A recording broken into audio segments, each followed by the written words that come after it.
আসসালামু আলাইকুম সম্মানিত ভিউয়ার্স। আমার পাশের এক টেকনিশিয়ান ভাই এই নাতাশা মিনি 400 ওয়াট ইনভার্টার সার্কিটটা হাতে নিয়ে আমার কাছে আসছে।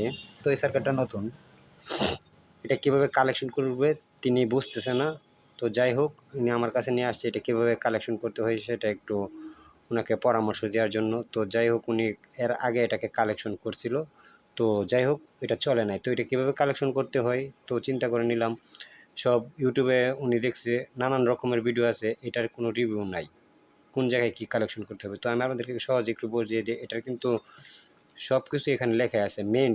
মেন্স যেটা বোঝাইছে, এটা হচ্ছে আমরা আইপিএস থেকে মেন এসি কোড হয়ে একটা ফিউজ হয়ে যে লাইনটা আসে সেটা এই জায়গায় কালেকশন হবে, ঠিক আছে।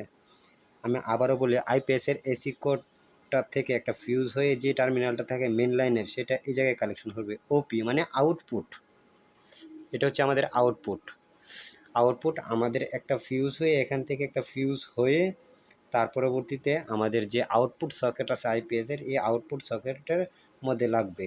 এখানে আবার আইএনবি মানে ইনভার্টারটা হচ্ছে আমাদের ট্রান্সফর্মার থেকে, এখানে মূলত প্যাচ আমাদের ট্রান্সফর্মার থেকে যে 280 ভোল্ট 60 ভোল্টের ট্যাপিংটা থাকে, সেই ট্যাপিংটা আমাদের এই যে ইনভার্টার যে কালেকশন আছে সেখানে লাগবে। এন থেকে আবার পাশে আছে একটা এন হচ্ছে মূলত আমাদের নিউট্রাল, সিএন এটা হচ্ছে আমাদের চার্জিং, ঠিক আছে।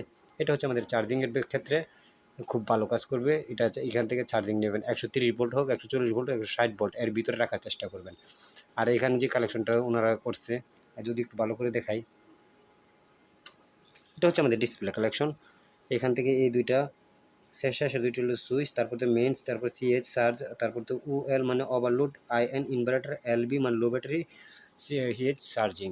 তো এটা হচ্ছে মূলত এটা ডায়াগ্রাম। আর এখানে একটা বি প্লাস 12 ভোল্ট যে আমাদের আইপিএসের ব্যাটারি থেকে যে 12 ভোল্টের ট্যাপিংটা আমাদের ট্রান্সফর্মারদের টার্মিনালে লাগে, সেইটা থেকে একটা ট্যাপিং সরাসরি এখানে কালেকশন করে দেবেন, তাইলে কিন্তু আমাদের বোর্ডটা রানিং হয়ে যাবে। তো আপনারা যদি এই ভিডিওটি থেকে একটু উপকৃত হন তাহলে অবশ্যই আমার চ্যানেলটাকে সাবস্ক্রাইব করবেন, পাশে থাকা বেল আইকনটাকে অন করে রাখবেন। ধন্যবাদ সবাইকে।